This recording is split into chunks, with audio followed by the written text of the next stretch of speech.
13 तारीख को परीक्षा है, मेंटली टॉर्चर कर दिया गया इन बच्चों को। बताइए क्या परीक्षा देंगे? एक हफ्ता पहले हम लोग धरना दे रहे हैं यहाँ पर, तो कितना तकलीफ होता है हम लोग को। पढ़ाते पढ़ाते गला बच जाता है यहाँ पर। ये बच्चे हैं यहाँ मिडिल क्लास के बच्चे हैं, कोई इनका सीट बेचेगा एसडीएम, कोई इनके डीएसपी का सीट बेचेगा, हम नहीं होने देंगे यहाँ पर। जब तक हम लोग की मांग है, जब तक नॉर्मलाइजेशन खत्म नहीं होगा, हम यहाँ से नहीं हटेंगे, नहीं हटेंगे। टीजेएस वाले खान सर को गिरफ्तार कर लिया गया है, वो भी किस लिए? तो बीपीएससी में जिस प्रकार से आजकल नॉर्मलाइजेशन की लेकर के बात चल रही है, उससे नाराज होकर के बीपीएससी अभ्यर्थी पटना की सड़कों पर प्रदर्शन कर रहे थे। उन्हीं के समर्थन में खान सर आए और उनको वहां से अभ्यर्थियों के बीच से उनको गिरफ्तार कर लिया गया। क्या है पूरी तरह से मामला, चलिए बात करते हैं इस पर।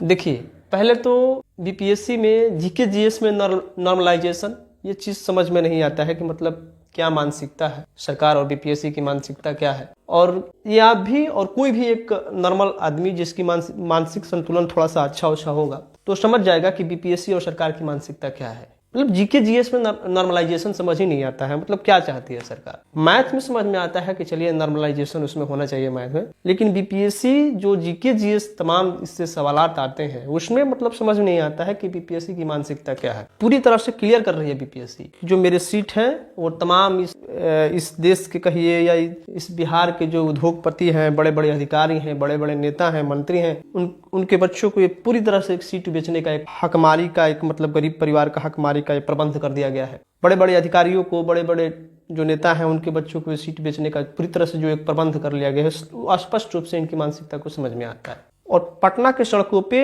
आज गरीब परिवार के बच्चे जो हैं, यहाँ से जो पेट काट करके गार्जियन पढ़ाता है उनको, वो आज पटना के सड़कों पे प्रदर्शन करने में लगे हुए। वो भी कब? जब एग्जाम सर पे है। तमाम बीपीएससी अभ्यर्थियों को क्या करना चाहिए? 100% फोकस एग्जाम पे करना चाहिए। उस समय तमाम अभ्यर्थी उतरे हुए पटना के सड़कों पे। जो एग्जाम है वो सर पे बैठा है, लेकिन अभ्यर्थी प्रदर्शन करने में लगे। सरकार यही चाहती है। सरकार और बीपीएससी आयोग दोनों मिलकर के बीपीएससी अभ्यर्थियों को मानसिक रूप से डिस्टर्ब करने में लगी हुई है, उन पर लाठियां बरसाने में लगी है। ये देखिए, ये मतलब कि किसी प्रकार से आतंकवादियों को जिस तरह से पीटा जाता है उस तरह से पीटा जा रहा है। और जो उनके प्रदर्शन में साथ देने आ रहा है, उनका टीचर, उनका शिक्षक साथ दे रहा है, तो उनको वहां से उठा करके, रोड से उठा करके उनको जेल में डाला जा रहा है। ये है हमारी बिहार की सरकार। उसकी एग्जाम आज सर पे बैठा हुआ है, उस अभ्यर्थी को मानसिक रूप से सरकार डिस्टर्ब करने में लगी हुई है, सड़कों पे उतार करके उनको प्रदर्शन करवाने में लगी हुई है। बीपीएससी में नॉर्मलाइजेशन पूर्ण रूप से गलत है। ये गरीब परिवार, गरीब अभ्यर्थियों की, बीपीएससी अभ्यर्थियों की हकमारी का पूरी तरह से प्रबंध सरकार द्वारा और बीपीएससी आयोग द्वारा कर दिया गया है, जो कि सरासर